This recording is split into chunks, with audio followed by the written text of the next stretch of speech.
Hola, ¿qué tal amigos? Muy buenas tardes, noches allá por Argentina, aquí por Guatemala, 5:30. Allá por Argentina son las 8:30 y les habíamos prometido a través de este canal de Radio Victoria, Avia La Soberana, también Rondas Campesinas del Perú, Alcarajo.dg de Colombia, Minca Comunicaciones de Argentina y otros canales que conversaríamos para una aproximación, digamos, de la perspectiva económica a la situación y a los horizontes que le asiste al país de Argentina. Ustedes y nosotros sabemos que Argentina es una de las economías más importantes del continente, especialmente en la Viella del Sur, una de las más grandes después de superado seguramente únicamente por Brasil. Y este país vive una situación económica, pero también política bastante inquietante, porque allá en la década, al inicio del milenio justamente, hubo una movilización contundente que personalmente me llamó la atención, porque yo estudiaba un poco lo que ocurría en los movimientos sociales del sur, y allí había una fuerza que decía que se vayan todos. Pero al parecer que se fueron todos, pero el país está igual o peor. De repente estoy equivocado, el profesor nos explicará qué fue lo que ocurrió. ¿Se fueron o no se fueron? En Guatemala estamos más o menos en la misma situación. Estamos hartos, cansados de este sistema de cómo están saqueando lo poquito que queda de lo poquito que puede quedar también del Estado. Y la gente está cansado y han estado como 3 semanas ya diciendo que se vayan tales funcionarios, al final van a terminar diciendo que se vayan todos, pero al final tampoco eso al parecer resuelve. De eso hablaremos con el profesor Jorge Castro. Son las 5:32. Aquí entonces dejamos de compartir la pantalla y volvemos a imagen completo con nuestro invitado. Él es profesor de economía en las universidades de Argentina, muy reconocido, y estuvo con nosotros en algún momento. Profesor, muy buenas tardes, saluda a la audiencia y comenzamos.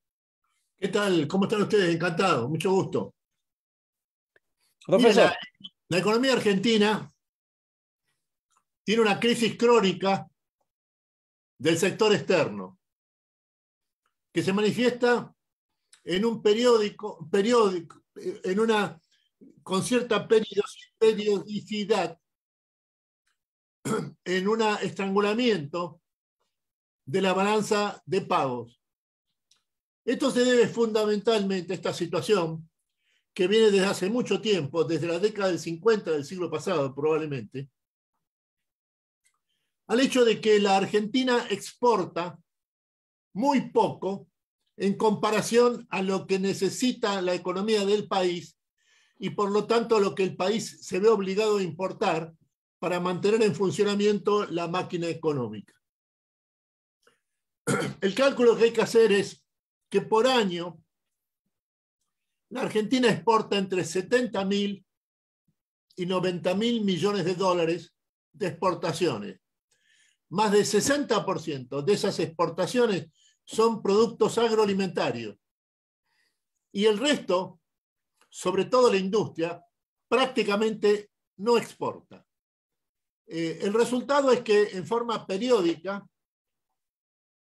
se produce esta situación de estrangulamiento de la balanza de pagos o crisis del sector externo, que se manifiesta por la inexistencia de dólares genuinos provenientes de exportaciones del país de carácter real realizadas hacia el mercado mundial y que por lo tanto lo que significa es que al no haber dólares suficientes en las reservas del Banco Central, el país se ve obligado para financiar todo déficit fiscal que tenga, y este déficit fiscal en las situaciones recesivas de la economía del país tiende a ser muy elevado.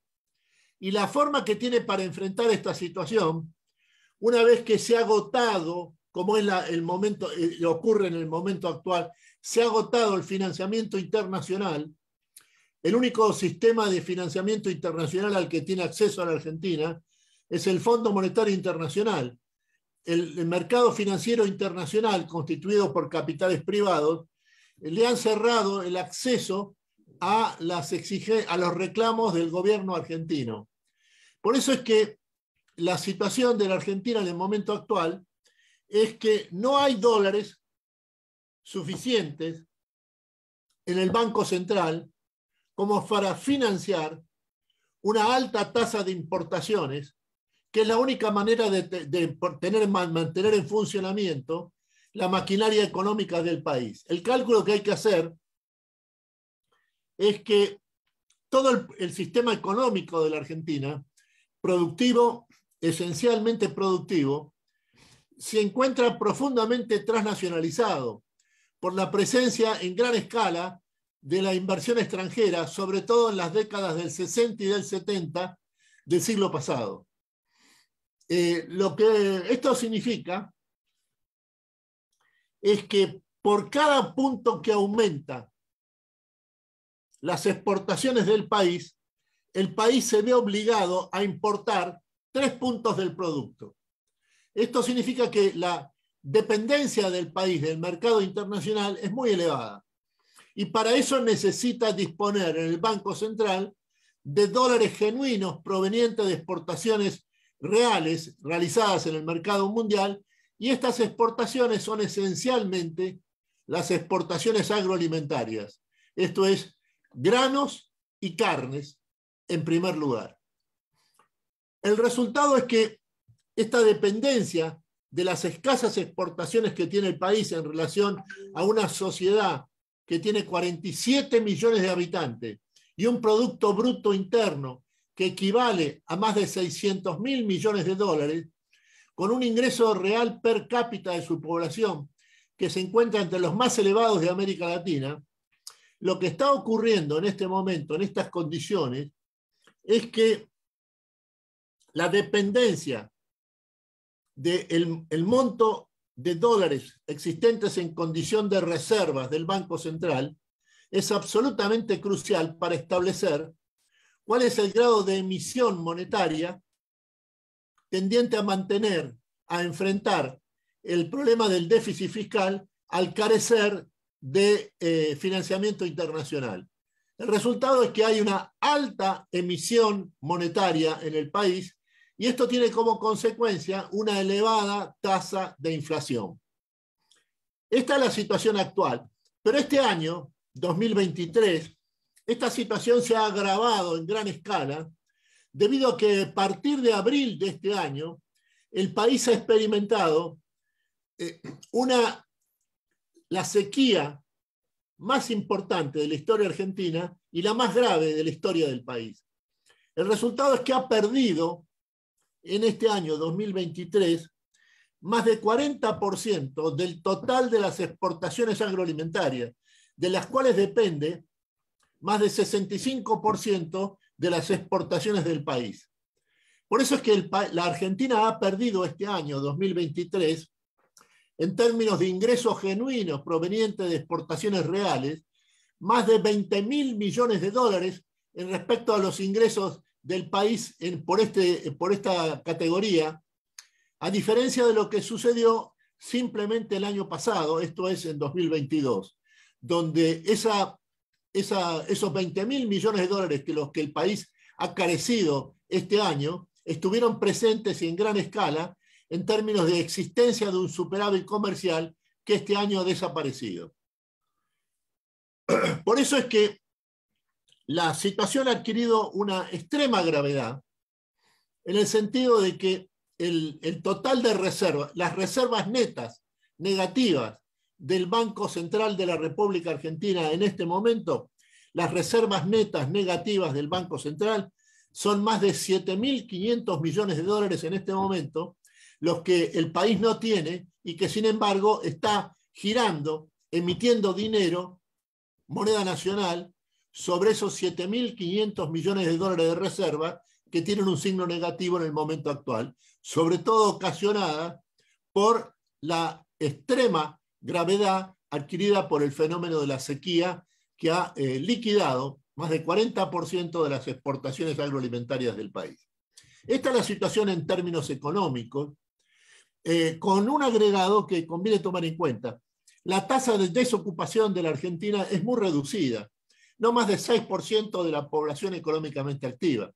Lo que ha caído y en gran escala, debido a esta situación del sector externo y al efecto de la sequía y del carácter recesivo que ha adquirido la producción agroalimentaria, de la que depende lo esencial del funcionamiento de la economía del país, lo que ha sucedido es que no ha aparecido algún tipo de sucedáneo en forma de crédito internacional o de financiamiento de los mercados financieros internacionales, de modo de permitirle a la Argentina suplantar la emisión monetaria en pesos moneda nacional para financiar el déficit fiscal que ha llegado en este momento a casi 8% del producto.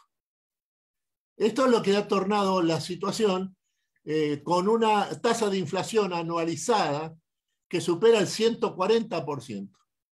Y al mismo tiempo, los ingresos per cápita de la población, esto es, los ingresos reales de bolsillo, salarios de bolsillo de los trabajadores, están por abajo de los niveles de pobreza, incluso en el sector de los trabajadores argentinos que integran las filas de la economía formal, que es más del 60% de las fuentes de trabajo del país. Este es un punto de especial importancia a tomar en cuenta, en el sentido de que en la Argentina la pobreza, esto es, niveles de ingresos por abajo de requerimientos que tiene la economía del país para mantener el funcionamiento una familia formada por 3 o 4 integrantes. Lo que esto significa es que ha aparecido en este punto crucial el fenómeno extraño, particular, de tener gente, hay un elevado nivel de empleo, de creación de puestos de trabajo incluso, pero con muy bajos ingresos per cápita. El resultado es que hay un 30% aproximadamente de la población que puede considerarse pobre en la Argentina, que al mismo tiempo tiene empleos formales en la economía real del país y que, sin embargo, los ingresos que obtiene a través de esos salarios de la economía formal son insuficientes para evitar que gran parte de los trabajadores argentinos, 30% del total aproximadamente, hayan ingresado a los niveles de pobreza, a pesar de pertenecer, integrar la economía formal, esto es, aquella economía en la que se realizan aportes para las jubilaciones, y es aquella economía donde los salarios son salarios formales y no salarios en negro. Esta es la situación en términos económicos de la Argentina en este momento. Profesor Jorge, muchísimas gracias por esa magnífico diagnóstico del por qué Argentina llegó a esta situación. Por supuesto que sí hemos estado siguiendo desde aquí todo el calvario que ha generado para los productores agrícolas, la sequía o la ausencia del agua. Y también usted explicaba esta ausencia del financiamiento externo. Y tal vez antes de pasar al tema siguiente que le había planteado, la otra pregunta, profesor, es ¿por qué hay otros países que, sin embargo, tienen incluso hasta el 35-40% de endeudamiento en relación a su Producto Interno Bruto, pero siguen teniendo acceso a la deuda internacional, pero Argentina no lo tiene? ¿No encuentra otras fuentes o qué es lo que ocurre, profesor? Mire, la Argentina es el país de América Latina que tiene el mayor número de no cumplimiento de sus obligaciones internacionales. Esto es, el mayor número de defaults de la economía del país para un país de América Latina está en la Argentina. Es, en cierta manera, una serie sucesiva de incumplimientos de sus obligaciones de deuda pública, lo que ha llevado a que la confianza sobre la Argentina y en la Argentina sea muy escasa o nula en el sistema financiero internacional. Esta es la causa de fondo por el cual la Argentina no tiene acceso al financiamiento internacional y, a diferencia de otros países de América Latina, incluso de la región de América del Sur, como usted señala, el hecho de que tengan una alta deuda pública no significa que estos países, a su vez, no tengan acceso al financiamiento internacional. En cambio, la Argentina tiene una deuda pública que no es excesivamente elevada.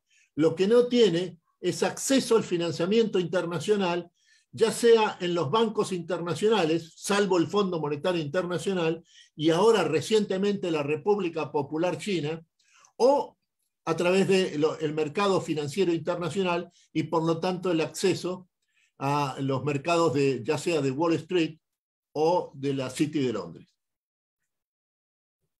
Muchas gracias, profesor. La otra cuestión, profesor, es, usted ha sido y es catedrático por mucho tiempo, imagino, está jubilando, gastó su vida en ello.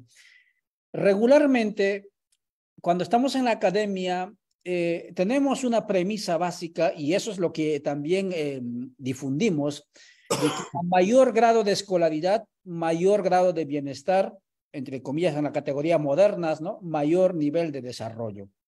Argentina es uno de los países que tiene, superado seguramente por Uruguay u otro, pero uno de los países con mayor grado de escolaridad promedio.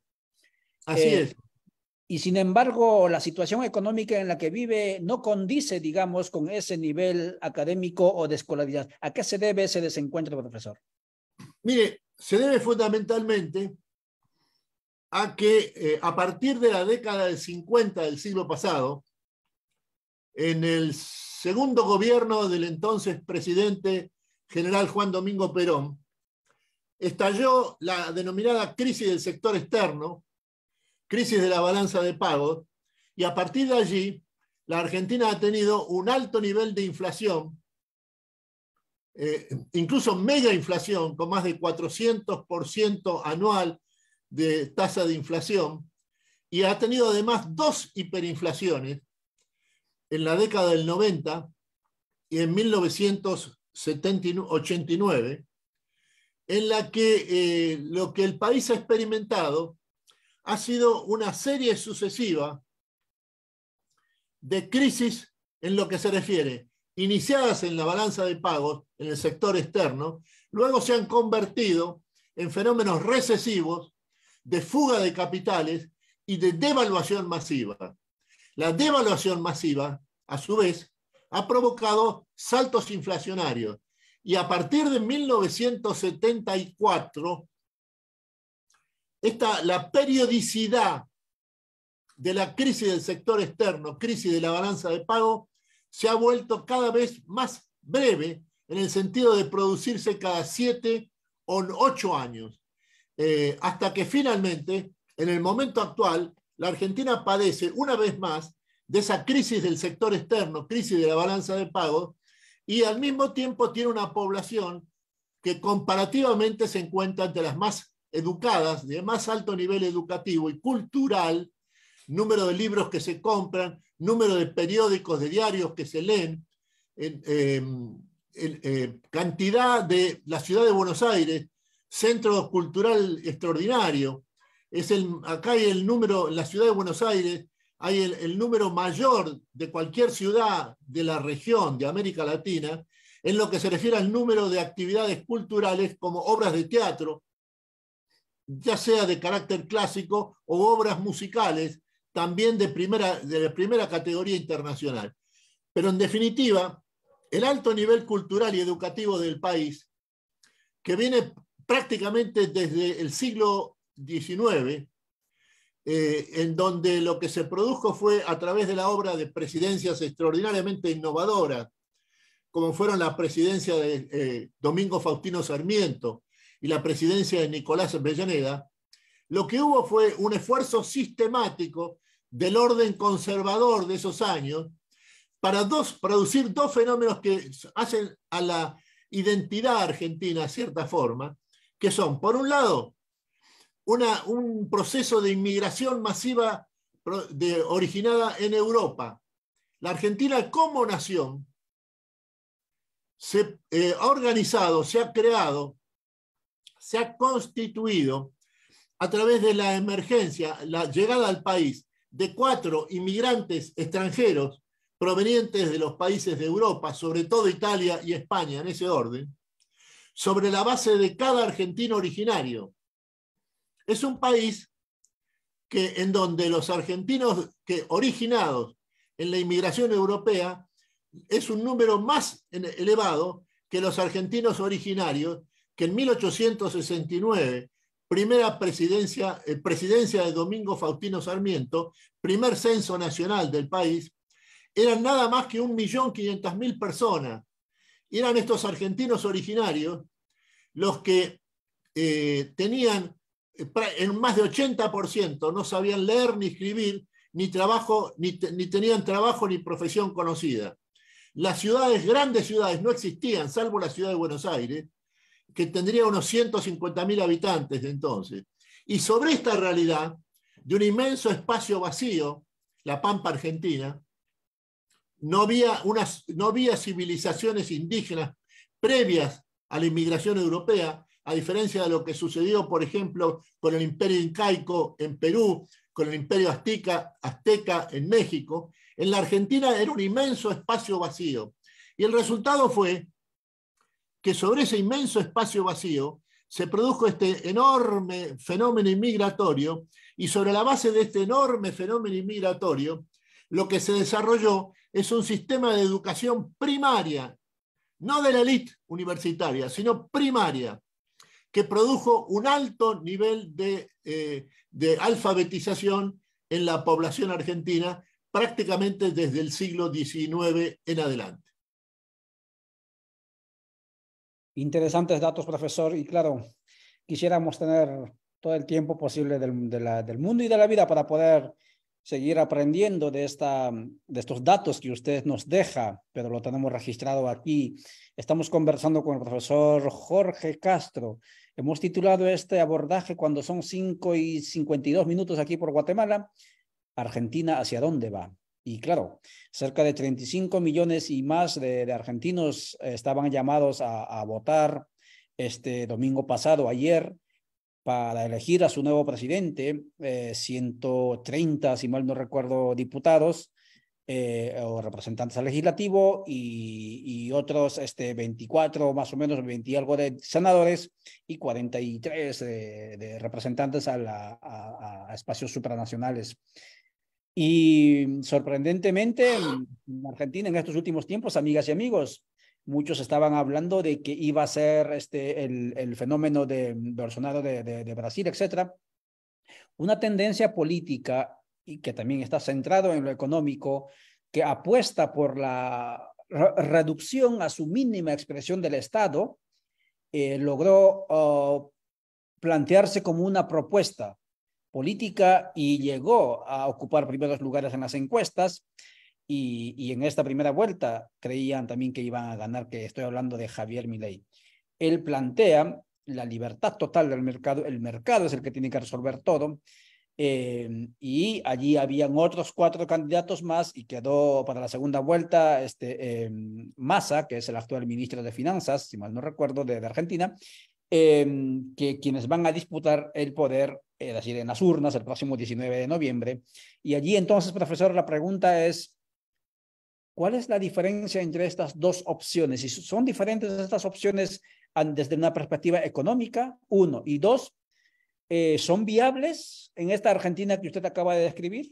Por favor, profesor. Mire, lo que ha ocurrido ayer en la Argentina ha sido una enorme sorpresa político-electoral, porque todas las encuestas indicaban que estaba en primer lugar esta figura que usted señalaba, que es Javier Milei, expresión de hiperliberalismo, incluso con posiciones de ultraderecha en algunos aspectos educativos y de seguridad, al estilo Bolsonaro, por ejemplo, en Brasil. Pero en realidad lo que sucedió ayer, que fue la primera vuelta de las elecciones presidenciales de la Argentina, fue que en realidad se impuso el movimiento peronista, que liderado por el actual ministro de Economía, Sergio Massa, candidato presidencial al mismo tiempo, logró movilizarlo y al mismo tiempo que lo logró unificarlo y movilizarlo, y el resultado fueron las elecciones de ayer, donde el peronismo obtuvo 36% de los votos, mientras que Milei logró solo 30% de los votos. En otros términos, en el día de ayer, primera vuelta de las elecciones presidenciales, la segunda vuelta va a ser el 19 de noviembre de este año, el que triunfó fue el candidato del peronismo, el actual ministro de Economía, Sergio Massa, que obtuvo el 36% de los votos, más de 8 millones de votos, y con una diferencia de más de 6 puntos sobre el candidato del hiperliberalismo y de la ultraderecha, que es Javier Milei. Esta es una novedad de extrema importancia política porque ha provocado una reacción en los mercados y un grado de sorpresa en la propia opinión pública que permite pensar en la posibilidad de que este resultado que ha obtenido, que ha colocado a la cabeza el actual ministro de Economía, Sergio Massa, candidato presidencial del movimiento peronista, se repita e incluso se profundice en la segunda vuelta de las elecciones presidenciales que van a tener lugar el 19 de noviembre de este año. En este sentido, lo que hay que tomar en cuenta es que esto tiende a coincidir con un nuevo ciclo de la economía del país, porque ha desaparecido, o tiende a desaparecer, mejor dicho, la enorme sequía de este año 2023. Han comenzado las lluvias en este momento, por ejemplo, en todo el centro de la Argentina, sobre todo en la zona, el núcleo, como se denomina aquí, a los sectores de mayores, las tierras más fértiles para la producción agroalimentaria, que están recibiendo lluvias suficientes como para que la cosecha 2023-2024 tenga un carácter no solo notablemente elevado en comparación a lo ocurrido durante la sequía de este año 2023, sino que también se acerque a niveles récord, como ha sucedido, por ejemplo, con la existencia de lluvias, con el récord de producción de agroalimentos ocurrido en Brasil, que ha sido el más grande de su historia.